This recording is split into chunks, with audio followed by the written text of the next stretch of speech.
దీపాన్ని కావాలి కదా, కమలాకులు.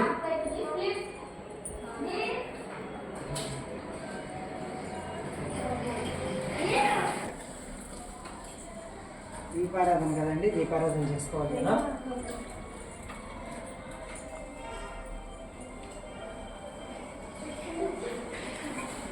స్వామికి రోజు సాయంకాలం పూట ఎప్పుడైనా పొద్దున పూజ ఎంత మంచిదో, సాయంకాలం ప్రదోష పూజ కూడా అంతే మంచిదండి. ప్రదోష కాలంలో చాలా మంచిదన్నమాట. కొద్ది గురు చరిత్రలో అద్భుతంగా ప్రదోషకాలం పూజ చాలా అద్భుతంగా చెప్పబడింది. ఏం లేదు, మనకు ఏ స్తోత్రాలు రాలేదనుకోండి, చక్కగా ఓం నమ శివాయ అని చెప్పినా చాలు. అయ్యో పూజ అంటే చాలామంది స్తోత్రాలు మాకు రావే ఎట్లా అనుకుంటారు. ఏం అక్కర్లేదండి, భక్తి ఒకటి ఇక్కడ మనకు కావాల్సింది. ఇప్పుడు దీపారాధన చేయండి, అగ్గిపులతో డైరెక్ట్గా పెట్టకూడదు. చక్కగా ఇలా అగరబత్తితో వెలిగించుకొని ఇలా పెట్టుకోవాలి. ఎన్నొత్తులు వేయాలి ఏదేదో చెప్తా ఉంటారు, యూట్యూబ్లో చూసి ఏం పెట్టాలి పాపం వాళ్ళకి ఏదొస్తుంది. మనకు చిన్నప్పుడు మన అమ్మ ఎలా నేర్పించిందో దాన్ని ఫాలో అవ్వాలండి. మా అమ్మ అయితే నాకు 2 ఒత్తులు వేసి ఇలా పెట్టాలని నేర్పించింది. అందుకని నేను ఎన్ని టీవీలో ఎంతమంది చెప్పిన నేను చూడను, నాకు ఇష్టమైందే నేను చేస్తానన్నమాట. అంతే. ఎన్ని అగరబత్తులు వెలిగించాలి ఇవి కూడా ఏమీ లేదండి. మనకి స్వామికి మనకెంత అనిపిస్తే మనసుకి అలా చేయడమే. తర్వాత దీపారాధన అయిపోయింది కదా, స్వామికి మన ఇష్టం చక్కగా అలంకరించుకుంటే మనం చూడడానికి ఇవన్నీ మన కన్నులు చాలా నేత్రానికి అందంగా ఉండాలి. నేత్రానందం, భజనానందం ఇలా అనుకుంటాం కదా. కాబట్టి ఇవన్నీ చక్కగా ఇట్లా అలంకరించుకుంటే మనం చూసుకోవడానికి చాలా చాలా బాగుంటుంది అన్నమాట. అది ఒకసారి చూడండి.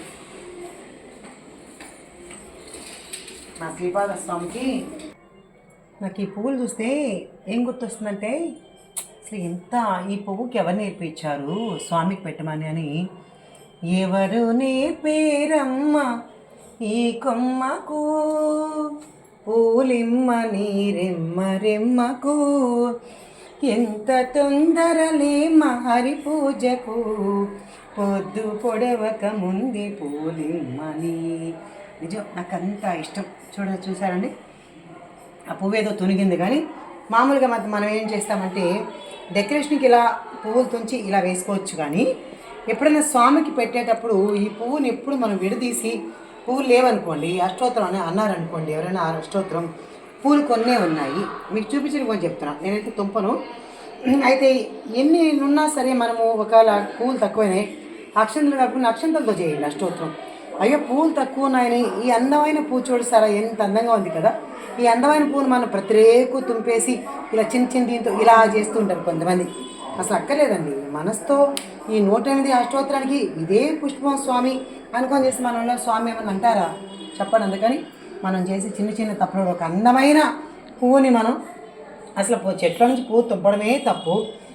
సరే మన స్వామి కోసం తీసుకొచ్చాము, దాన్ని కూడా ఇలా తుంపేసి కొంతమంది పువ్వులు ఇలా చల్లేసి ఎలా పెడతారు. ఇప్పుడు దాని ఇష్టంగా అది రాలిపోయినాయి చూడండి, దాని ఇష్టంగా రాలిపోయినాయి. కాబట్టి ఇట్లా మనం డెకరేట్ చేసుకోవడానికి ఇది బాగుంటుంది తప్ప మనం అష్టోత్తరానికి మాత్రం దయచేసి ఆ పువ్వులు తుంపి ఉపయోగించద్దండి.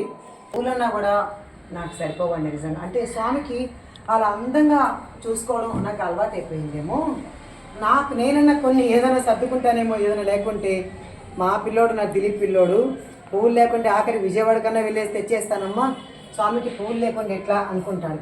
నిజానికి పువ్వులు లేకపోయినా కూడా మానసిక పూజ చాలా అద్భుతం అండి. ఇవన్నీ కాసేపు ఉంటాయి, వాడిపోతాయి, కానీ స్వామికి అలాగని పెట్టుకోవడం మనం మానేస్తామా చెప్పండి. కాబట్టి ఉంటే పువ్వులు పెట్టుకోవచ్చు, లేకపోయినా కూడా మనం ఆ పుష్పం అని అంటే అంతరంగిక పూజ చేస్తాం కదా, అది చాలా మన భావంతో చేసుకుంటే అత్యంత అద్భుతం అనమాట. చాలా ఇష్టం. అట్లాగే నాకు ఈ పూలు ఇట్లా సర్దుతూ ఉంటే చాలా చిన్న పాటలు గుర్తొచ్చేస్తూ ఉంటాయి. పూజలు చేయ పూలు తెచ్చాను, నిలిచాను, పూజలు చేయ పూలు తెచ్చాను. ఇలా శ్లోకాలు రావు, ఇది కూడా చాలా మహానుభావులు ఎంత అత్యంత అద్భుతంగా పాడిన పాటలే కదా. ఇవి చాలదా? ఇవి మనం పాడుకుంటే అవే మహాపూజలు, అదే స్వామి వింటారు. కాబట్టి పూజలు చేయ పూలు తెచ్చాను, చాలా అద్భుతంగా ఉంది కదా. నేను ఇలా కూడా పాడుకుంటా, ఇలా కూడా స్వామికి డెకరేట్ చేసుకుంటా, లేదా నామని చెప్పుకుంటా. ఇలా ప్రతిదీ మనకి మనకి ఒక క్రియేటివ్ మనం చేసుకోవాలండి. అది ఎవరు చెప్పేది స్వామికి, ఓహో ఇక్కడ ఎల్లో పెడితే ఇక్కడ రెడ్ పెడతామా, ఇలా బాగుంటుంది అని మనం ఎలా అయితే డిజైన్ చేసుకుని మనం ఎలాగైతే మనకు పెట్టుకోవాలని అనుకుంటామో భగవంతుడికి కూడా మనం అలాగే పెట్టాలి. అంత అందంగానే అలంకరించాలి. కొంతమంది చాలా బాగా అద్భుతంగా అలంకరణ చేస్తారమ్మా, చాలా బాగుంటుంది. ఇంకా పూలు పెట్టేసుకున్నాం కదా. తర్వాత నెక్స్ట్ కార్యక్రమం ఏంటి అంటే మన పూజలో పూలు పండ్లండి. ఈ అరటిపండు పెడతారు అందరూ పూజకండు, కానీ అరటిపండు పెడతారు. నాకైతే అరటిపండుతో పాటు నాకు అరటిపండు ఎందుకో పెద్దగా ఇష్టపడను, ఇంకా తప్పదని పెడతాను. కమలా పండ్ల సీజన్లో మాత్రం ఎప్పుడు కమలాలతోనే 108 సార్లు సిద్ధమంగళ సూత్రం కానీ ఇలా ఏదైనా సరే స్వామికి నిండుగా నాకు ఇట్లా పెట్టడం చాలా ఇష్టం అండి. ఎందుకో తెలీదు, అట్లా ఫ్రూట్స్ పెట్టడం చాలా ఇష్టం. ఇంకా దీపారాధన చేశా, స్వామి చూసారా వెలుగులో వెలిగిపోతున్నారు. అంటే మన యొక్క అజ్ఞానాన్ని పోగొడుతుంది దీపం అన్నమాట. కాబట్టి ప్రతి ఒక్కరూ దీపారాధన చేసుకోవాలి. ఇదంతా ఎందుకు చేయాలి పూజ అంటే, ధ్యానం చేస్తాం కదా ఇంకెందుకు పూజ అక్కర్లేదు అని అనుకుంటాము. కానీ ధ్యానం చేసేదానికి కూడా మనం ఇలా కూర్చొని ఇదంతా ఇక్కడ పాజిటివ్ ఎనర్జీ వస్తుందండి. చూడండి, అగరబత్తి వెలిగించాం, ఒక సువాసన వెదజల్లుతుంది. అలాగే ఇక్కడ ఒక పూలు పెట్టాం, ఇవంతా ఒక పాజిటివ్ ఎనర్జీ అనమాట మనకి. కాబట్టి ఇప్పుడు ధ్యానంలో కూర్చోండి, నిజంగా అత్యంత అద్భుతంగా వస్తుంది అనమాట, కుదురుద్ది మనకు ఫస్ట్. అలా కాకుండా ఏదోలే మనం అట్లా కూర్చున్నాం చేసే ఏదైనా పర్వాలేదులే, మనం ధ్యానం చేసుకోవడానికి ఒక నియమం లేదు కదా అని అనుకుంటూ ఉంటాం. లేదమ్మా, మనము ధ్యానం చేసుకునే వాళ్ళు కూడా ఒక కూర్చొని అక్కడ ఇవన్నీ ఇట్లా అరేంజ్ చేసుకొని చక్కగా ఇంకా స్వామి తినేస్తారా, స్వామి పేరు చెప్పి మనమే తింటామన్నీ. ఏ ప్రసాదం పెట్టినా ఏది పెట్టినా ఇప్పుడు అక్కడ ఏమైతే మనం తింటామో అది స్వామికి తీసుకొచ్చి ఇక్కడ పెడితే అది ప్రసాదం అవుతుంది. అంతకుముందు దీన్ని ఏమన్నాను, అక్కడ తీసుకొచ్చినప్పుడు పండు అన్నాను. ఇప్పుడు ఇక్కడ తీసుకొచ్చిన తర్వాత స్వామికి పెట్టిన తర్వాత ఏమంటున్నాను, నివేదన చేస్తాను కదా స్వామికి.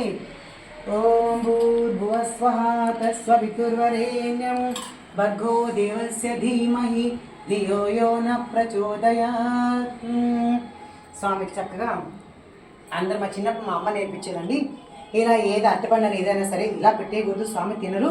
కాబట్టి ఏదైనా ఇలా కొంచెం తుంచి పెట్టాలని. చూడు సార్, చిన్నప్పుడు పెద్దవాళ్ళు మనకి ఏది నేర్పిస్తే మనకు అదే అలవాటు అవుతుందండి. కాబట్టి ఇలా పెట్టాలంట, అంటే అప్పుడు స్వామి తింటారని మన అర్థం అంట. చిన్నప్పుడు మా అమ్మ చెప్పింది, అది ఈరోజు నేను మీతో పంచుకుంటున్నాను అనమాట. ఇక్కడంతా చూడండి ఎలా ఉంది, స్వామి చక్కగా పూలు అలంకరణ చేసాం, తర్వాత దీపం, తర్వాత ధూపం, అలాగే ఇంకా కర్పూరం. ఈ కర్పూరం కూడా ఇది కూడా మంచి ఎనర్జీ అండి. దీని మూల మనం అనుకుంటాము అయ్యో మసి పెట్టిపోతుంది ఇల్లంతా ఎట్లాగా అని అనుకోవద్దండి. కర్పూరం కూడా మనకు ఆరోగ్యం, ఇవన్నీ ఆరోగ్యాన్ని ఇచ్చేటివేనమ్మా. అలాగే ధూపం ఏమన్నాను కదా అని చెప్పేసి ఇంత ధూపం వేస్తే మళ్ళీ మనకు అది అలర్జీ వచ్చి మళ్ళీ మన లంగ్స్కి అంతా పట్టేసి మళ్ళీ మనకు అది చాలా ప్రమాదం. ఏదైనా సరే మితంగా ఉండాలి తప్ప మరీ ఎక్కువ మనం చేయకూడదు. కర్పూరం కూడా కొంతమంది వేస్తారు, అంటే దేవుడు ఏదో ఆనందించేస్తాడు అనుకొని ఇంతెంత కర్పూరం పెట్టిస్తుంటారు. ఏం అక్కర్లేదమ్మా. అట్లానే పిసినార్థంగా కూడా ఇంత కూడా చేయకూడదు. అది చక్కగా మన స్వామికి ఎంత కావాలనో చక్కగా అంత వేస్తాం స్వామికి. ఇప్పుడు స్వామికి చక్కగా ఎలా హారతి ఇచ్చుకుంటాం, నేనైతే హారతి ఎలా ఇస్తానంటే నా ఇష్టం. సిద్ధమంగళ స్తోత్రమే నా జీవితం, నా ప్రాణం, నా శ్వాస, నా ధ్యాస అంతే. కాబట్టి సిద్ధమంగళ స్తోత్రంతోనే హారతిస్తాను. మీరంతా చూడండి. శ్రీమదనంత శ్రీ విభూషిత అప్పల లక్ష్మీ నరసింహరాజా జయ విజయీ భవ దిగ్విజయీ భవ శ్రీమదఖండ శ్రీ విజయీ భవ శ్రీ విద్యాధరి రాధ సురేత శ్రీనాథీధర శ్రీపాద జయ విజయీ భవ దిగ్విజయీ భవ శ్రీమదఖండ శ్రీ విజయీ భవ మాతా సుమతి వాక్షర్యామృత పరిపోషిత జయ శ్రీపాద జయ విజయీ భవ దిగ్విజయీ భవ శ్రీమదఖండ శ్రీ విజయీ భవ సత్య ఋషీశ్వర దుహితానందన బాపనార్యనుత శ్రీచరణ జయ విజయీ భవ దిగ్విజయీ భవ శ్రీమదఖండ శ్రీ విజయీ భవ సవితృకాతక చయన పుణ్యఫల భరద్వాజ ఋషి గోత్ర సంభవ జయ విజయీ భవ దిగ్విజయీ భవ శ్రీమదఖండ శ్రీ విజయీ భవ दो चौपाती देव लक्ष्मी गण संख्या बोधित श्री चरना जय विजयी भव दिग्विजयी भव श्रीमदखंड श्री विजयी भव पुण्य रूपिणी राजमांबसुत गर्भ पुण्य फल संजात जय विजयी भव दिग्विजयी भव श्रीमदखंड श्री विजयी भव सुमति नंदन नर हरि नंदन दत्तदेव प्रभु श्रीपाद जय विजयी भव दिग्विजयी भव श्रीमदखंड श्री विजयी भव टीकापुरा नित्य विहार मधुमति दत्त मंगल रूप जय विजयी भव दिग्विजयी भव श्रीमदखंड श्री विजयी भव दिगंबरा दिगंबरा श्रीपाद वल्लभ दिगंबरा దిగంబర దిగంబర అవధూత చింతన దిగంబర. ఆయన చూసారా, హోమం కూడా ఆయనే చేసుకుంటున్నాడండి. ఏదన్నా స్వామికి ఒకరోజు చేయకూడదు అనుకుంటే అలా చేసుకుంటారనమాట. ఇది కూడా స్వామి మిరాకిలే. ఆయనే హోమం చేసుకుంటున్నాడు. అవధూతలు సాయంకాలం ప్రదర్శించాలి, హోమం కూడా ఆయనే చేసుకుంటున్నారు. చూడండి, ఎప్పుడైనా మనం కర్పూరం వెలిగించినప్పుడు అలా వాటర్ లాగా వస్తే చాలా మంచిదంటండి. వాటర్ లాగా మనం వెలిగించినప్పుడు ఇట్లా వాటర్ లాగా వస్తే చాలా చాలా మంచిదని చెప్తారు. అది నేను విన్నాను. అది ఎంతవరకు నాకు తెలియదు, కానీ అదైతే విన్నాను. సరే, పూజ అయిపోయింది. ఇంకా చక్కగా సిద్ధమలోకం హారతి అయింది. కాబట్టి స్వామికి మనం చాలా అద్భుతంగా పూజ అంటే గంటలు గంటలు అని కాదు, మన మనసు తృప్తిగా అంటే శ్రద్ధగా భక్తితో ఇంకా విశ్వాసంతో ఒక్క నమస్కారం పెట్టుకొని స్వామిని ప్రార్థన చేస్తే కూడా చాలండి. ఇది నా పూజ అనమాట. ఈరోజు నా పూజ ప్రదోష కాలంలో మా శ్రీపాద శ్రీవల్లభ చూసారా, అరుణ కాంతులతో వెలిగిపోతున్నాడు ఈ అరుణాచలేశ్వరుడు, ఈ దత్తాత్రేయ స్వామి. ఎంత ముద్దుగా ఉన్నారో కదా, చాలా చాలా బాగున్నారు. వెండి గిన్నెలో పాలు అది నీకై ఉంచితిరారా, వెండి గిన్నెలో పాలు అది నీకై ఉంచితిరారా, అల్లరి చేయుట మాని నువ్వు ఆరగించగా రావా. ఏదోనండి, నాకు తెలిసినదే ఇలా పాడేసుకుంటూ ఉంటానన్నమాట. ప్రత్యేకించి ఇలా కూర్చోవాలి, ఇలా శాస్త్రాలు ఇలా చెప్పాలి అలా ఏముండదు. నాతో స్వామి ఏదైతే పలికిస్తారో అలా పాడేసుకుంటూ ఉంటానన్నమాట. ఇట్లా పాడతాను.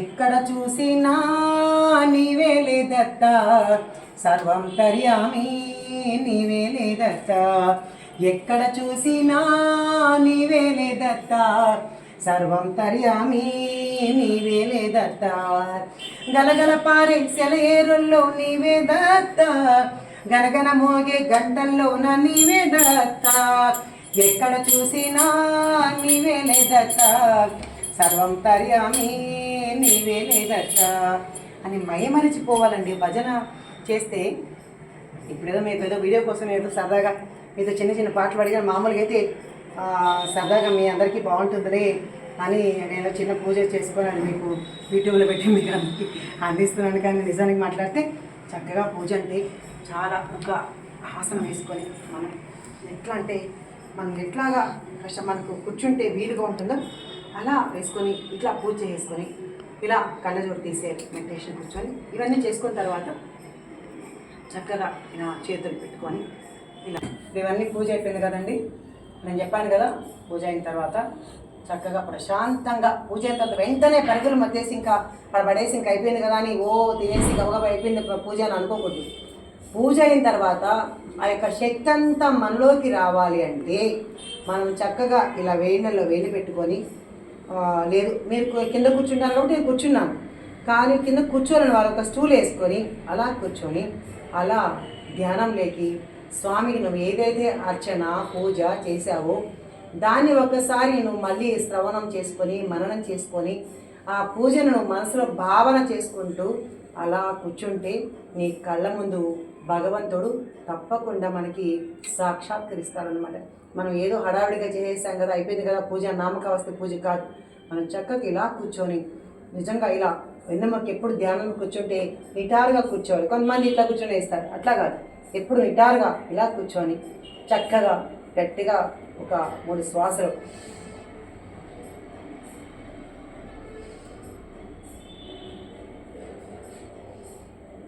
ఇలా గాలి పీల్చి వదిలి ఇలాగే కూర్చొని స్వామి దగ్గర, లేదు నీకు కళ్ళు మూసుకోవడానికి కూడా నీకు కష్టం ఉంది, అలాగే నువ్వు పూజించిన, నువ్వు ఇందాక ఏదైతే స్వామికి అలంకరణ చేసావో ఆ స్వామి ఒక తదేకంగా చూసినా కూడా చాలా అత్యంత అద్భుతమైన ఎనర్జీస్ మనకి వస్తాయండి.